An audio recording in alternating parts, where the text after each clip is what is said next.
renderforest.com.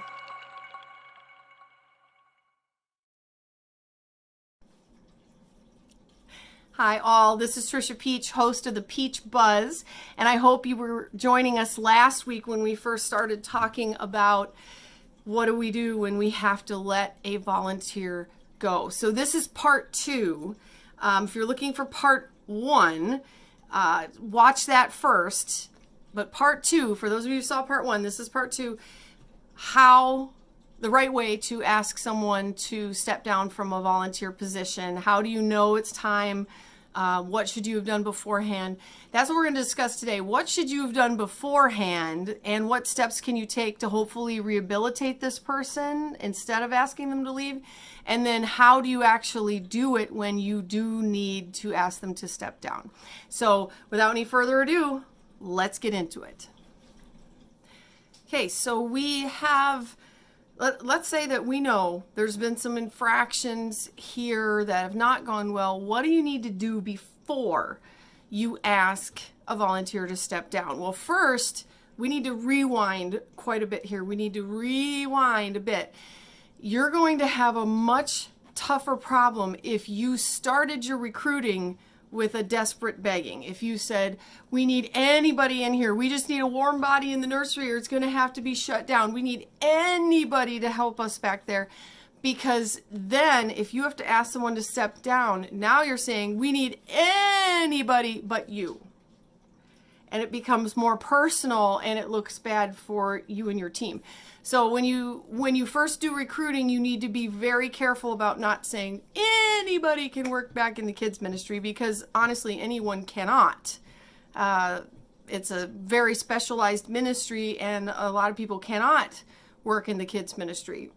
For example, we don't take people that have any sex offenses, especially against kids. It doesn't matter how long ago they were. We don't accept people that get angry and have outbursts at a child. Some people shouldn't work with kids. So we don't just take anybody, and we say that up front. It takes special people to work with these kids, and so we don't take just anyone. So let's say you did a good pitch for your recruitment. The next thing you need to have in line is very clear job descriptions. Wait, for a volunteer? Yes, for a volunteer. You need to have extremely clear job descriptions and set those expectations, and we set those high. So what that is you're listing what you expect them to do. You want them to arrive 15 minutes early. You want them to know the lesson and have read it over. You want them to communicate if they're not going to be there. You want them to prayerfully approach this. This is how you're going to have them handle discipline, your church's discipline policy. So all of that needs to be in your job description and your conduct form. Now, the conduct form, we have every one of our volunteers sign. And the conduct form, what it is it explains our church's views on some things, such as alcohol, what they put on social media, sex and family, and all kinds of different things. We list that out, and then they sign that conduct form to say, I am going to do my best. Nobody's perfect, but I'm going to do my best to live as a good example to these kids. And we have that signed. We have the job description. They sign that they've gone over it. That leads us into training. That's the number one complaint of all volunteers, is I was given no training. They're just thrown in with no training. So first off, you had a good pitch for volunteers. You had somebody sign up. You gave them the job description. You've thought that through. They've signed the conduct form. Keep a hold of that too, by the way. Now you're going to do training for this person, which our trainings are like 4 weeks. And then shadowing by an experienced, trusted volunteer before they're on their own. And we train them. And in the training, you need to be specific. You need to set the bar high and say, this is what we expect. This is what we expect every week. These are the standards, and it needs to be completely clear. No nebulous stuff out there. And let them ask questions and answer those questions honestly. The training portion is really important, and a lot of churches skip it, and that's not a good idea. Okay, so that's kind of the prequel stuff that you should have already had in place. And if you didn't, a lot of churches don't. So now say, I'm in this position, now what? Okay. So let's say something has happened and it's not so serious as the ones we just had talked about before. So it's not that a child is in danger or has been abused or somebody is facing very serious crime accusations. Let's say that this is more something that falls under procedural. They don't want to pre-read the curriculum. They won't use the curriculum. They are not handling discipline very well the way that we want it to be done. Well, number one, first and foremost, you are going to have to model biblical conflict resolution and talk to that volunteer one-on-one, just as it's outlined in Matthew 18. Now, if you're like me, Midwest nice, we don't like to have confrontations. We avoid it and we hope it'll just get better by osmosis, and that doesn't usually work. And I wish I had been more direct when I was earlier in ministry. Do not sugarcoat it, but don't make it personal either. This is where those policies and procedures protect you. This will protect you because it's not personal. It's here's the standard, here's what you're doing, and you make every attempt to help them up. You don't jump to asking people to leave immediately unless it's very, very serious. So you are trying to coach them to being where you want them to be. Okay. Go over the expectations again. Go over the conduct form again. They might need a reminder. Maybe they just kind of skimmed it before they signed it. Point out what needs to happen and be very clear what you want the volunteer to do. So you're saying you cannot yell at a child. This is what we want you to do. Here's the steps A, B, and C. This is what we're going to do to help discipline in the classroom. If the behavior happens again after that first warning, then you talk to them with one witness. I would say preferably your senior pastor or someone from your elder board. The focus still needs to be on restoration. If it's not a life and death issue here, then the focus needs to be on restoration. What can you do to try to curb that behavior? We did this with a volunteer that wanted to teach the preschoolers that animals don't go to heaven, and we had a bunch of crying preschoolers. That was awful. That was terrible. And we talked to her, and we got to this point, and you cannot bring that up anymore in class. We've got all these kids crying, then we got parents upset. That is your deeply held belief, but you need to not be doing that. And she decided to leave on her own after that last meeting because she felt like they all needed to know this. Oh, that was an awful mess to have to clean up. Another thing you can do there is institute more training for this person and more shadowing by experienced and trusted volunteers. And we never have anyone alone. No one teaches alone. No one is in a room alone with children.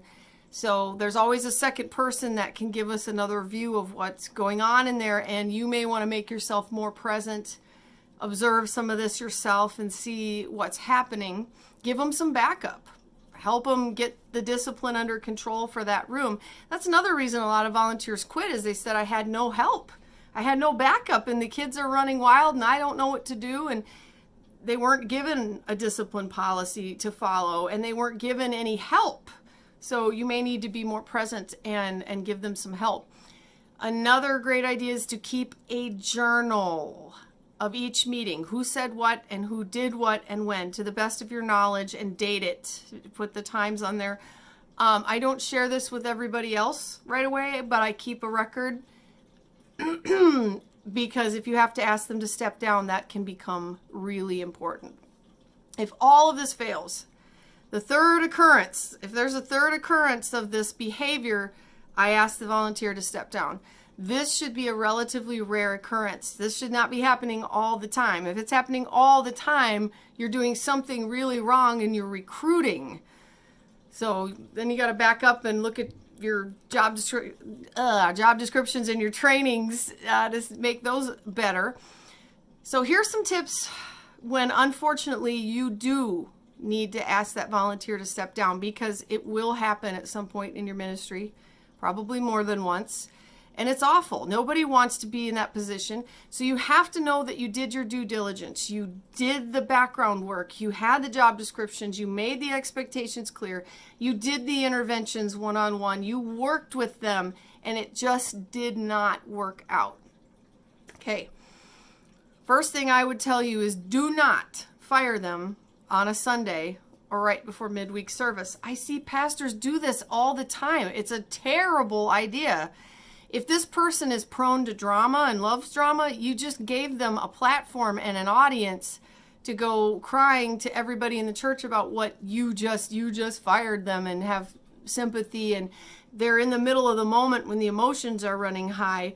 No. You need to call them in and talk to them during the week. Secondly, you do not ever fire someone over email, social media, phone, voicemail, text, letter, Morse code, or smoke signal. Face to face only. Only. It is absolutely imperative that you give them your full attention during that time. You need to be focused on what's at hand. So you can't be doing this during a service because there's other stuff going on. You're going to get interrupted. This needs to be when you can give them your full attention. When you're not upset, you need to stay calm. I usually expect them to get very emotional, and you need to be very calm and do this at a time when you are not majorly sleep deprived or sick.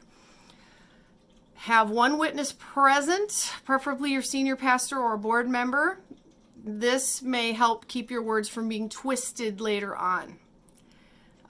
That can happen when say she said this or he said that, and that is not at all what you said. So it's good to have one witness there with you for that reason. Be very clear about why you are asking them to step down. This is another one that a lot of volunteers that have been asked to step down are frustrated because they'll say, I have no idea what I did. I don't know what I did wrong. And don't use some lame excuse like, we're just, you're not a good fit, or, I've heard so many of them. You just do much better as a parking lot attendant. I think it's better to be honest with the person. You can speak the truth in love and not be cruel. You can say, okay, here's the expectations. Here's your signed form. Here are the steps that were taken. And this is not working out for you. I always thank them for the time that they served and for working in there. And I tell them it's still their church. We love them. And I will suggest, if applicable, other places that they can serve. But you need to be honest and not just leave them wondering what in the world happened. What did they do wrong? I do usually expect them to get upset, talk to a lot of other people, and maybe try to get people to leave the church. If divisiveness was the issue, there's nothing you can do about that. That is what it is. But you don't want to sink to that level. That's the hard part. They'll be saying whatever they want about you, but you and the church leadership need to keep confidentiality. That's extremely important. Extremely important. You have a tougher job when you're asking someone to leave when this is their church, because a church shouldn't operate just like a business. It's like a family. It's a lot like, this body of believers, and it's supposed to not ever have to ask anyone to step down. But in a family, there also are limits, and we hold each other accountable. So you will have backlash. That is how it is, and you expect that. So you've counted the cost before you do this.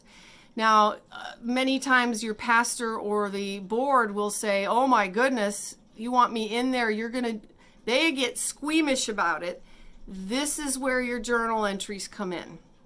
And you show them, these are the policies, these are the steps that I've taken, this is what's happening. And usually I will also save complaints that parents have made, and I will say, these parents have made these complaints, and that typically, when they see you followed all these steps and you did all these things, then they will be on board. And you really do need to have them on board. You need them to know the situation, to be on board before you ask this person to step down, because the very first thing they're going to do after they leave the meeting with you is call the pastor and every member of the board and give their side. And it is really good that the pastor and the elder board have your journal notes, and they've already talked to you, and this is not a shock or a surprise to them. No senior pastor I know likes surprises. Not one. No senior pastors I know like surprises. So do not discuss any part of the firing with anyone else in the church. Do not. Even though that person's talking plenty about you, keep confidentiality. Do not denigrate your former leader. If you do, you're going to make your current leaders wonder, oh my goodness, what's she going to say about me when I leave? Don't denigrate that person. I would also say listen to them. Listen to them. Let them ask some questions. I expect them to be frustrated, maybe angry or sad. I expect it, and I listen to what they have to say without judgment and without getting angry. I keep my calm. So that's what you're probably going to have to do if you haven't already. And perhaps you've already had a volunteer that you had to ask to step down and it didn't go so well, and you're wondering, I never wanted to have to do that again. Well, I hope this gives you a good place to start. If you don't have it already, have your job descriptions, your conduct forms, your training in line, shadowing, work with that person, give them grace, work with them if applicable, and hopefully you won't have to do this very often. And when you do, you can be as honest and above board and loving and caring as possible. And everything, as always, is for Jesus and his kids and the people who serve them. So we love you. I hope you don't have to do this too much. Do you have a really positive tip for all of us about when you have to ask a volunteer to step down? Do you have a horror story to share? Comment down below. And thank you so much for joining us today. We will see you next week on the Peach Buzz, hopefully with a happier subject. Okay, bye-bye.